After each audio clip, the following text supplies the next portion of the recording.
평생을 남편과 자식들을 위해 희생하며 가족을 위해 헌신했지만 단 한 번도 자신을 위한 생일 케이크는커녕 맛있는 외식 한 번 못 해본 채 살아온 나는 남편이 암으로 죽어가면서도 병원비를 아끼려 집에서 간병하며 밤낮으로 옆을 지켰고 자식들은 모두 장성하여 흩어졌지만 가족이라면 끝까지 서로 의지하고 도와야 한다는 믿음 하나로 버텨왔다. 그런 마음으로 큰아들 부부와 함께 살게 되었을 때 처음에는 어머니 저희가 모실게요. 평생 고생하셨는데 이제 편히 쉬세요라며 눈물까지 흘리던 며느리는 불과서 달 만에 태도가 180도 달라져 시어머니에게 쓰레기통 옆 곰팡이 핀 3평짜리 좁은 방을 내주며 어머님 방은 여기예요. 저희는 큰 방 써야 하니까요. 손님 올 때 보기 창피하거든요 라고 말했고 시어머니가 관절염으로 무릎이 아파 주저앉으면 며느리는 눈을 흘기며 할머니들은 다 아프다고 하더라. 그래도 움직이셔야 치매 안 오죠. 저희 집에서 누워만 계실 거예요? 라며 비웃었다. 집안 청소와 설거지와 빨래는 전부 시어머니에게 떠넘기고 자신은 200만 원짜리 명품 가방을 들고 호텔 뷔페에 다니며 SNS에 오늘도 럭셔리 힐링 내 인생 최고라는 글을 올렸다. 시어머니가 며느리야 이거 좀 도와줄래? 조심스럽게 물으면 며느리는 어머님 요즘 어르신들도 자기 일은 스스로 하셔야죠. 저희한테 의존하면 나중에 진짜 큰일 나요. 그러니까 알아서 하세요라며 차갑게 쏘아붙였으며 큰아들 역시 예전처럼 다정하던 모습은 온데간데 없이 어머니 저희도 애 키우고 집 대출 3억 갚느라 죽겠어요.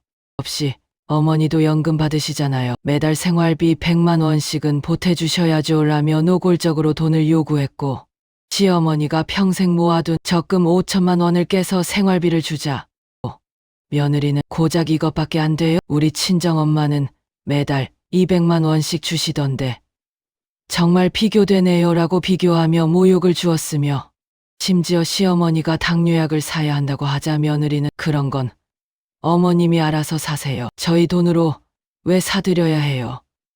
국가에서 지원금 나오잖아요 라며 냉대했고 어느 날 시어머니가 손주에게 옛날 동화책을 읽어주며 행복해하자 며느리는 벌떡 일어나 책을 낚아채며 어머니 애한테 그런 구닥다리 이야기하지 마세요.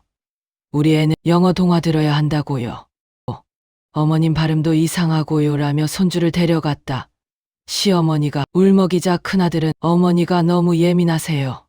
며느리가 무슨 잘못이 있어요. 요즘 세대는 다 그래요 라며 오히려 어머니를 나무랐고 어느 추운 겨울날 밤 시어머니가 화장실에 가다가 미끄러져 넘어져 대퇴골이 부러져 비명을 질렀지만 며느리는 방문을 닫은 채 시끄러워 애 깬다고요. 조용히 해주실래요? 라며 30분이 지나서야 마지못해 꿀을 불렀다. 병원에 입원한 시어머니는 수술을 받고 2주일 동안 누워 있었지만 큰아들 부부는 단 한 번도 병문안을 오지 않았으며 퇴원 당일에야 나타나 어머니 요양원 알아봤어요. 거기 가시는 게 서로 좋을 것 같아요. 저희도 더 이상은 힘들어요라고 차갑게 통보했다. 시어머니가 내가 너희를 키우느라 뼈 빠지게 고생했는데 이렇게 나를 버리느냐. 제발 조금만 더 함께 살자고 눈물로 호소하자 며느리는 요즘 시대가 어느 시대인데 그런 말씀하세요. 우리도 우리 인생이 있다고요. 어머님 때문에 제 인생 망치고 싶지 않아요 라며 핸드폰만 들여다봤다. 결국 시어머니는 월 80만 원짜리 낡은 요양원으로 쫓겨났다. 큰아들에게 전화하면 어머니 저 회의 중이에요. 끊을게요 라는 차갑고 짧은 3초짜리 대답만 돌아왔고 며느리는 시어머니가 명절에 보고 싶다며 집에 찾아가려 하자 어머님 우리 집 근처엔 절대 오지 마세요. 이웃들한테 창피해요. 우리가 가난한 줄 알까봐 걱정이에요. 그리고 아파트 경비 아저씨가 어머님 보고 뭐라 할까 봐요 라며 모욕을 주었으며 시어머니는 그날 밤 요양원 침대에서 베개를 적시며 통곡했고 내가 평생 사랑했던 가족이 이렇게 나를 버릴 수 있나? 차라리 죽는 게 낫겠다라고 절규했지만 아무도 그 목소리를 들어주지 않았다. 그런데 바로 그때 막내 아들 김민수가 요양원으로 찾아왔는데 김민수는 회사에서 중요한 프로젝트를 맡고 있어 바쁜 와중에도 매주 토요일마다 어머니를 찾아와 손을 꼭 잡고 어머니, 제가 늦어서 죄송해요. 이제 제가 모실게요 라며 눈물을 흘렸다. 김민수는 어머니가 좋아하시는 미역국과 갈비찜을 직접 만들어 도시락에 담아와 어머니 천천히 드세요. 제가 먹여드릴게요 라며 한 숟가락씩 떠서 입에 넣어드렸다. 시어머니가 추워한다며 김민수는 자신의 월급에서 100만 원을 아껴 따뜻한 전기장판과 두툼한 이불을 사다 드렸고 시어머니가 당뇨약이 필요하다고 하자 김민수는 어머니 돈 걱정 마세요. 제가 다 사드릴게요 라며 3개월치 약을 한꺼번에 사다 드렸다. 시어머니가 발이 시리다고 하자 김민수는 따뜻한 양말 10켤레를 사서 직접 신겨드리며 어머니 이제 발 안 시리실 거예요 라고 말했다. 김민수는 어머니의 생일날엔 케이크와 꽃다발을 들고 찾아와 어머니 생신 축하드려요. 평생 저희를 위해 희생하셨는데 제대로 보답하지 못해 죄송해요 라며 무릎 꿇고 절을 올렸다.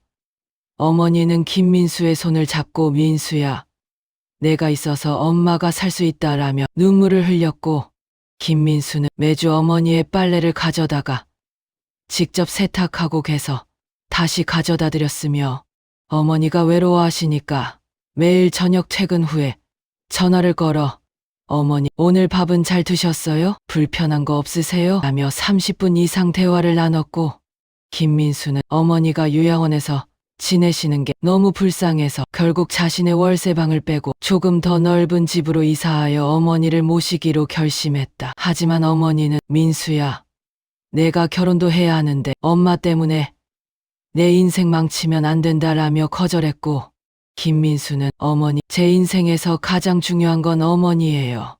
결혼은 나중에 해도 돼요라며 눈물을 흘렸다. 그렇게 3년이라는 시간 동안 김민수는 어머니를 극진히 모셨고 어머니는 김민수 덕분에 삶의 의미를 되찾았지만 결국 나이와 병으로 몸이 약해져 어느 겨울날 새벽 김민수의 품에 안긴 채 민수야, 내가 엄마의 자랑이다, 고맙다라는 마지막 말을 남기고 눈을 감았다. 큰아들은 장례식은 간소하게 해요. 돈 아까워요. 어차피 아는 사람도 없잖아요 라고 말했고 장례식장에 조문객이 몇 명 오자 큰아들 부부는 연기하듯 눈물을 흘리며 어머니 왜 이렇게 일찍 가셨어요? 저희가 효도도 제대로 못했는데 라고 울부짖었지만 조문객들이 돌아가자마자 표정이 돌변하여 며느리는 어머님 통장이랑 예금 어디 있어요? 빨리 찾아야죠. 집 문서는요? 돈 이야기를 꺼냈다. 큰아들은 집도 우리 거 되는 거죠. 동생한텐 절대 안 줘요. 우리가 모셨으니까 당연히 우리 거예요 라며 욕심을 드러냈다.